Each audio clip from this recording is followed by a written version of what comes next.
Join us for lively discussion about the A-State community. Each week, we'll meet with a variety of faculty, staff, and students to discuss all things Arkansas State University.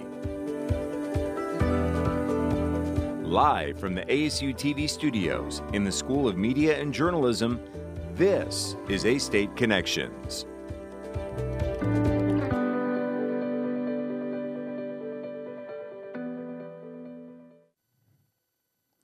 Hello, everyone. Welcome to A-State Connections here on ASU-TV. I am Ian Sanders, a mass communications student here at Arkansas State University. Today, we're talking about A-State athletics, specifically A-State baseball. Telling us more is Associate Athletic Director for Marketing and Fan Engagement, Brad Bobo. Mr. Bobo, welcome to A-State Connections. Ian, I'm glad to be here. Thanks for having me. Yes, thank you for coming. So I know I kind of gave your title away just a little bit there, but to kind of reveal more, tell us a little bit about you, your story, how you came to ASU, and really primarily what's your job here? Well, I came to Arkansas State same reason you did, right, is to get a degree in this fantastic program. So that's what brought me here as a student first. Northeast Arkansas guy, born and raised. As soon as I knew, I wanted to study, broadcast journalism, radio, TV, as we called it, or whatever. And once I knew that was my field, then I knew where the place was. It was Arkansas State, a decision I obviously have never regretted. And then, been able to have, a connection, a working relationship with the university in some kind of capacity since 2003, when I first got involved to be the radio voice for women's basketball and baseball. And then it's just evolved from there to my current role, as you said, in marketing and fan engagement. And, over time, sort of tried to whittle down that definition of what's that job. And so we try to say, like, what my staff and I try to do is take out all the excuses. Mm-hmm. On the front end, we want to take out the excuse of, I didn't know. We don't want people to say they didn't know about a game. Yeah. So we do all the things we can do, social media, traditional media, whatever we can do to make sure you know when they are. Yeah. The one I really, and we continue to always try to look at is we never want people to say they couldn't come to our game because they were priced out of it. So we don't want to say we couldn't afford it. So we're always looking for ways, how do we make this affordable for people and their families to come and watch our student athletes compete? And then the other one, more on the fan engagement side, is, the excuse we're trying to get rid of is it wasn't fun.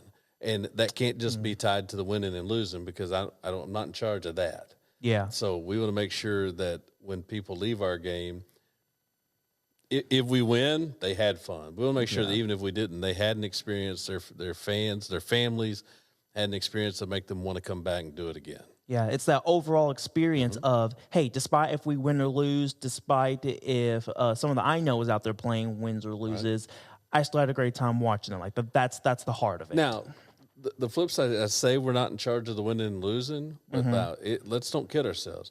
The more people that come, and the more people that come with the mindset of trying to impact the game, the more likely it is we're going to win.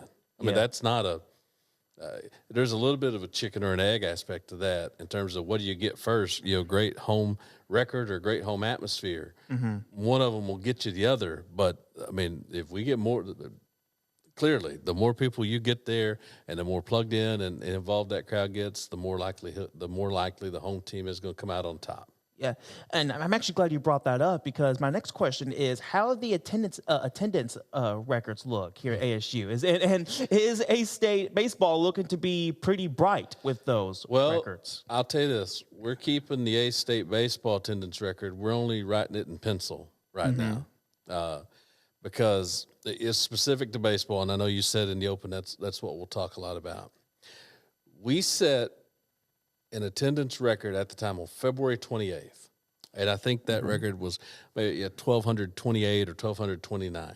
Okay. On February 28th, we set the all-time attendance record. Oh, wow. That game is now 7th on the all-time list.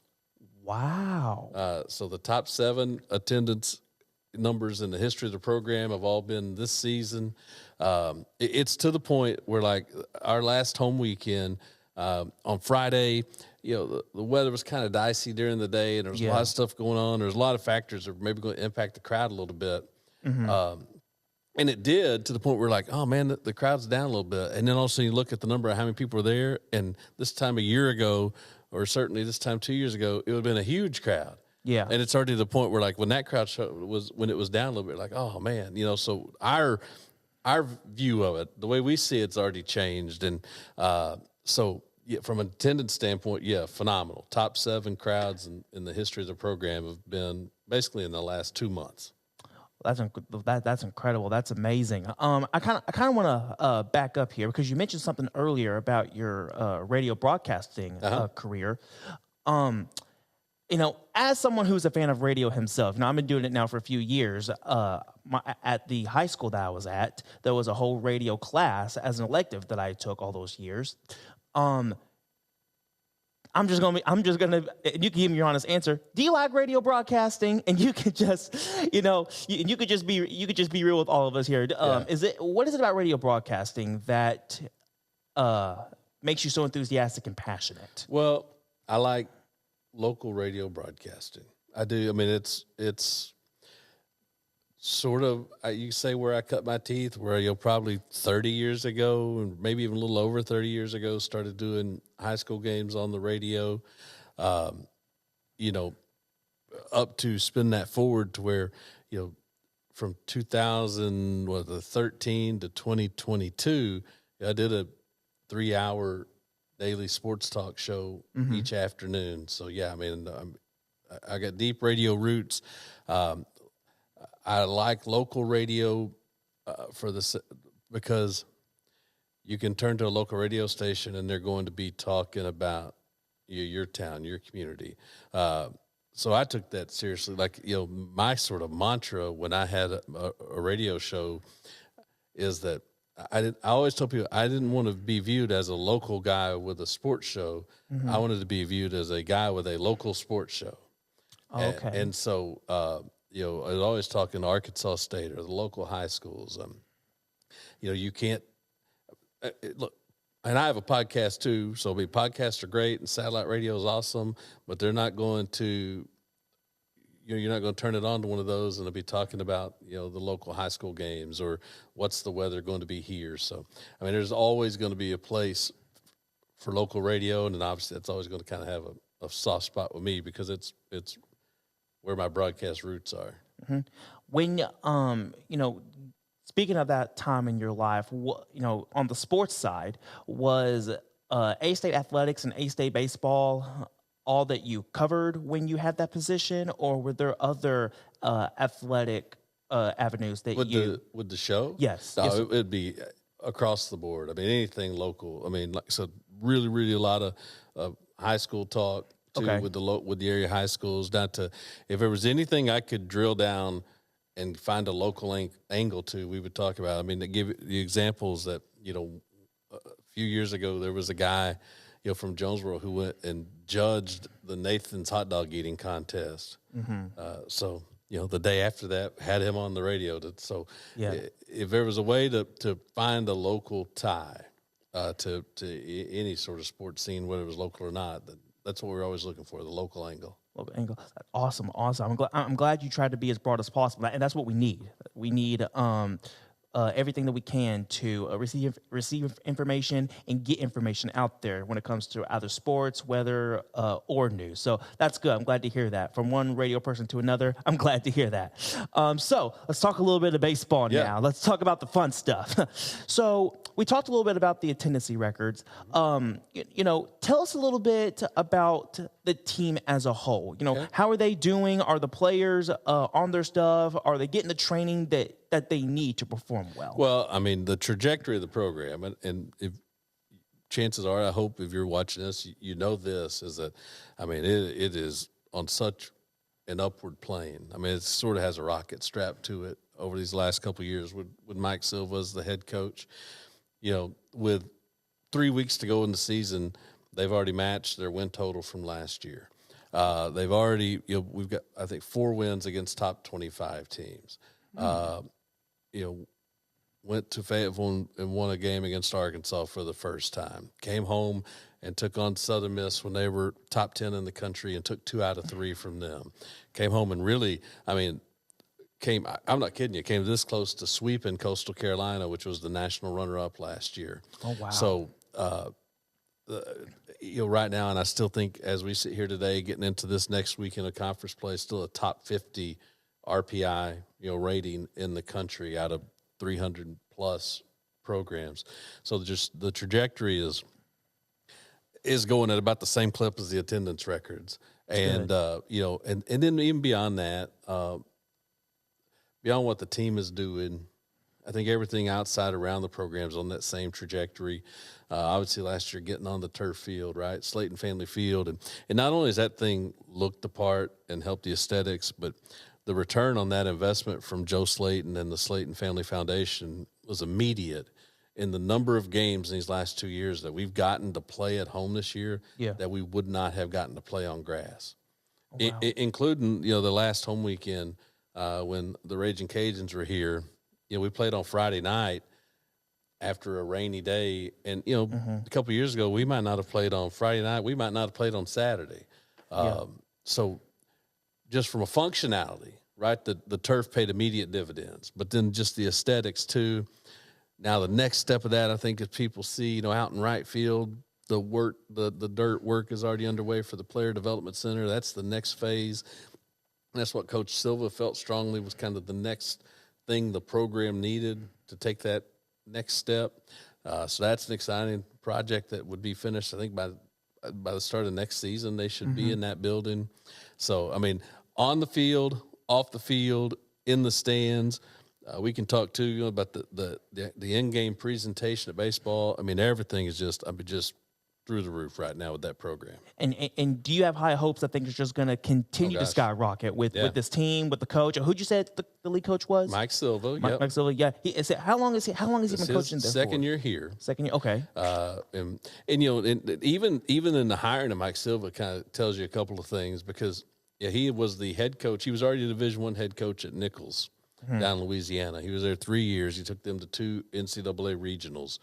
Oh, wow. Well, there haven't been very many times, you just be honest about it. There haven't been very many times in A-State athletics history where we've been able to go hire a sit-in Division I head coach. And a big part of the reason we're able to do that is the strength of the Sun Belt Conference in baseball. In that Coach Silva saw this, there are 31 Division I baseball conferences, and the Sun Belt's rating is 5th. So, it's legitimately a Power 5 conference in baseball. Coach Silva, not dumb, he knew that. Yeah. And he knew, that next step was to come into a league like this. And obviously we're fortunate he did because he's turned things around quickly and people have jumped on board, and I can't wait to see where it goes. All right, me too. Well, Brad Bobo joins us on A-State Connections to discuss A-State athletics. We'll be right back with more A-State Connections after this. Students should watch ASU-TV just to see the creativity that a college student can get. The creativity that some of these students have is truly amazing.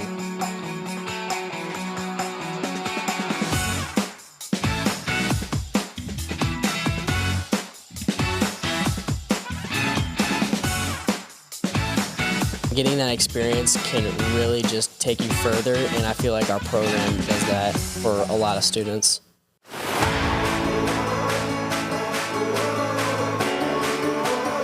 I think one of the things I learned at Arkansas State was life is 10% of what happens to you, 90% of how you respond to it, and that's just something that I live by.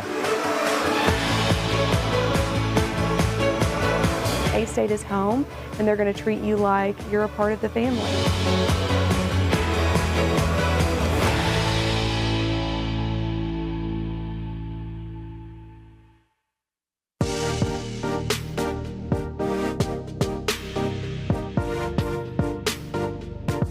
ASU-TV, shows like Red Wolf Roundtable, ASU-TV News, Westside Football, and more. Gain real-life experience while doing what you love. Get involved with ASU-TV today.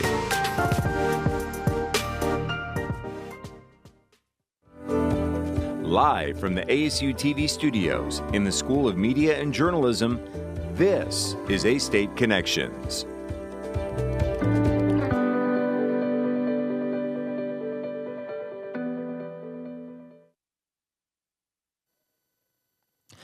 Welcome back to A-State Connections here on ASU-TV. I am Ian Sanders. Associate Athletic Director for Marketing and Fan Engagement, Brad Bobo, joins us to talk about A-State athletics. Mr. Bobo, once again, thank you for being on the show today. Yes, sir. So last time you talked a little bit about the projects that the program is starting or thinking about starting in the near future.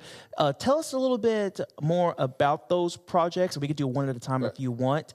And just tell us what you guys are working on. So obviously but when you're looking at the money needed for all this, it has to happen in tiers and then levels, right? And so tier one or the level one or the kind of the first priority, as we talked about earlier, was the playing surface itself. Yeah. And when we changed that playing surface to turf, also changed some of the dimensions, brought the fences in a little bit. Didn't move the fences, but moved home plate up a little bit because that solved two things. Number one, it made it to where the fences weren't so far away because it was, the time in its old layout was pretty cavernous. I mean, it was not a place hitters like to hit very much. Yeah. Also, what that did is created some more foul territory behind home plate, which we needed, especially like someday down the line, you spin this thing forward and we're to a point where, let's say, you want to be in a position to host a regional. There's a certain amount of space you got to have. So this kind of helped check some of those boxes too. That needed to be tier one because it needed to happen. We needed to be able to get on that thing and play games. And like I said, that paid immediate dividends. And then, you got into kind of what was the next phase. And talking with Coach Silva, he felt strongly and not wrongly that the next phase will be the player development center. That was the next biggest need for the program. And so, because if you've been in the building that, is right now for baseball, I mean, it's small. I mean, they've got just enough space for literally the coaching staff, a locker room, and then, they do have a cage inside, but like this thing will level that up so much, just literally for what the title is, the ability to go in and do player development and play, so Coach Silva felt that was the next step. Okay. And then, you go past that and you start looking forward, it would be to do some of the things you were talking about earlier, even off the air, is that, the other things now around the stadium, upgrades to the seating, which we talk about, we need now. And so So it started with the field. It's almost kind of done from the inside out. We've done the playing surface, the player development, and then it'll spread out. That next phase would be the stadium itself. Some of that stuff's already happening. That's the minor touches you can do cosmetically, just to. Well, I'm just gonna say, because I've heard other people use this expression, so I don't mind using it. Yeah, there are certain things you do right now to, as they say, put lipstick on the pig. Never heard that before. To dress up, what's not a great situation still. Yeah. But to make the most of it, buy you some time as the player development center comes up, as the rejection of the programs is still upward. The things you do, make what you got as nice as you can make it. Yeah. And get the very most out of that current structure until hopefully you get to a point down the road, then you can improve on that too. Yeah.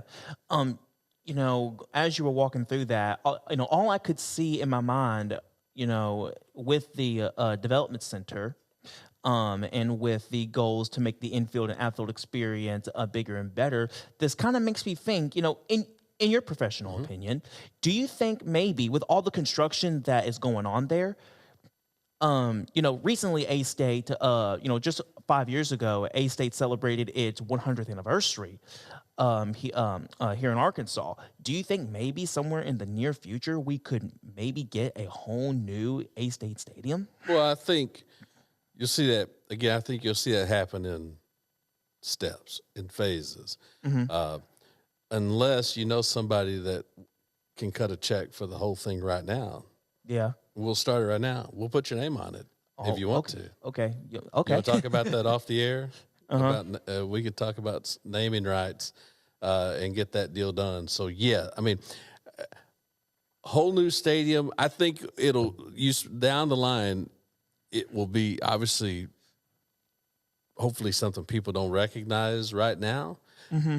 But it's not like it's a thing where there's ever going to be a point where you just knock everything to the ground and rebuild it. Like this thing is going to happen, in steps, in phases, because obviously you're talking about millions and millions of dollars required to do what needs to be done, because it's no mystery. I'm not, it's not poor mouthing or overstating. I mean, we were at or near the bottom in the Sun Belt in facilities, and again, Sun Belt's one of the best conferences in the country.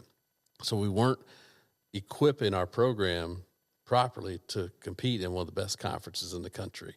So slowly but surely addressing that and trying to get our guys on more of a level playing field, and you see the results already following. Yeah. How are the athletes responding to this new change coming? Have you talked to any athletes personally who say that, hey, who may say, oh, this is great, or I'm not so sure about that? I would obviously they're all excited, and some good. of them, That's a good sign. and some of them, some of these guys are not going to be here to take advantage of that. They're going to know that it was kind of built on their backs a little bit, but I think the thing I could tell you that most lets you know about what our players feel about our program is that basically at that core group of guys that were here last year and kind of already laid the groundwork for what we're seeing, none of them left in the transfer portal, and a bunch of them had chances to. There were 2-3 of these guys that had a chance right now to go play pro and say, no, I want to see this thing through. So, like, if you want to know what the player buy-in is, there's your answers. That, in this day and age where people are coming and going left and right, that core group of guys said, no, we're running this thing back because we want to see it through. And then, like I said, and then have guys literally turn down the chance to go play professional baseball right now to come be on this team. Yeah, it says a lot. Awesome. Well, I'm glad the reaction seems to be very calm, mutual, and very hopeful for the future of A-State baseball. Want to transition now to other sports. Yep. Football, basketball. From what you've seen, how are both of those teams doing? And do you see high hopes for them in the near future?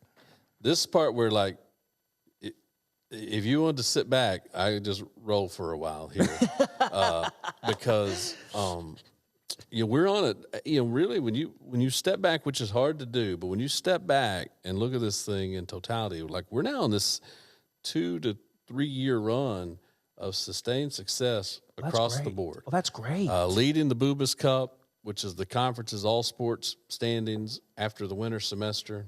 Mm-hmm. One kind of metric to show you sort of what the success has been like across the board is you look at kind of we'll call it maybe your 2 most visible men's sports and your 2 most visible women's sports here. Mm-hmm. So we'll go football, men's and women's basketball, volleyball. Okay. All right. So you look at teams that won a bowl game in football, mm-hmm. went to the NCAA tournament in volleyball, and won 20 games in men's basketball and won at least 20 games in women's basketball. There's only 4 schools in the country that did all those things: TCU, BYU, Louisville, and Arkansas State. Wow. And obviously from a resources standpoint, we're not like the other 3 on that list. So to be the only, whatever your term you want to use, mid-major, group of 6, whatever kind of label you want to put on that, to be the only school in that group of schools to accomplish that kind of shows you what the level of success across the board has been. Football, there's only 15 teams in the country that have won a bowl game each of the last 2 years. We're one of those. Men's basketball, won 20 games when Coach Pannone walked in here and had no roster and had no schedule and had no coaching staff. Mm-hmm. Just this time, basically a year ago. Oh, wow. So happy anniversary. For him to do that and come out with a 20-win season and finish second in the Sun Belt, he views that as like the baseline. Like he thinks it only goes up from there. I mean, we could spend a long time talking about what Coach Dez and women's basketball did this year. They tied the program record with 27 wins. They made it to the Fab Four semifinal round of the WNIT. They forced more turnovers than any team in the country. They shoot more threes than any team in the country. There's probably 8 or 10 different statistical categories. They were top 5, 6, 7 in the country in. It's an unbelievably fun style of basketball to watch, and more people clue that in. I told her this right after their season ended. I mean, standing on the floor after their season ended. I know there's a certain amount of disappointment that goes along with not going to the NCAA tournament. Yeah. And that's understandable. But what she and this team did in this run through the WNIT, and the way people bought into it, and the crowds we saw at home and at WNIT actually did more good for this program than going to the NCAA tournament would have done. Oh, good. Because the crowds at the bank for those WNIT games, it was the loudest that building was all year for a basketball game, men's or women's. The atmosphere was unbelievable. And if you can pick that up and take it with you into the next regular season, it'll be very, very difficult for a visiting team to come in here and win a game. Yeah. So all in all, the future for sports, A-State athletics is looking very bright. Well, yes, and so is the president. Right, that's the biggest thing. The president is, and so there's really no. The president is just as good as the future. Yeah, it's looking great. So one last question. For people who are interested in A-State athletics, whether that be baseball, volleyball, football, how do they get more information now and going forward? Well, if you're old school like me, I'll give you the website, astateredwolves.com. But it's mostly, it's at A-State Red Wolves on all the social media platforms. The traditional media outlets are so, they're so good to us, and the coverage with KAIT and East Arkansas broadcasters and the Jonesboro Sun, the job they do covering us, really and truly, other schools around the league are envious of the amount of local media coverage we get. So thanks to folks like that too, and then obviously social media. Hopefully, it's not hard to keep up with the Red Wolves. Yes. And then tell people to download the A-State Athletics app. And if you're watching this and you haven't, I'd certainly recommend that. You just in your App Store or your Google Play, just search for A-State Athletics. You're going to see it. Download that because all the information is always there. All the schedules. You can listen to live broadcasts in that app.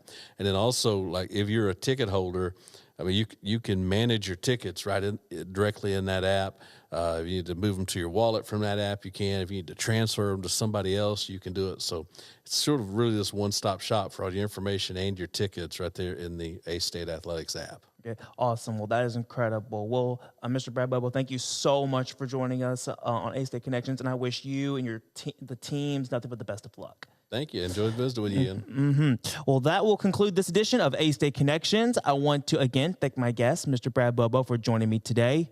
Don't forget to catch the remaining A-State baseball home games this season. You can see the schedule and purchase tickets at astateredwolves.com. I also want to say a huge thank you to the instructor of sports media and mass communications, Dr. Dustin Sullivan, and his amazing students in Video Production 1 who are behind the scenes running the show today. I could not host this show without them. A special thanks to our producer today, Mr. Jonathan Reeves, and our broadcast engineer, Aiden Barber, and graduate assistant, Reese Barnett, for their help on the show. Thank you for joining us this entire semester. A-State Connections will be back with more shows in the fall semester. Have a great summer.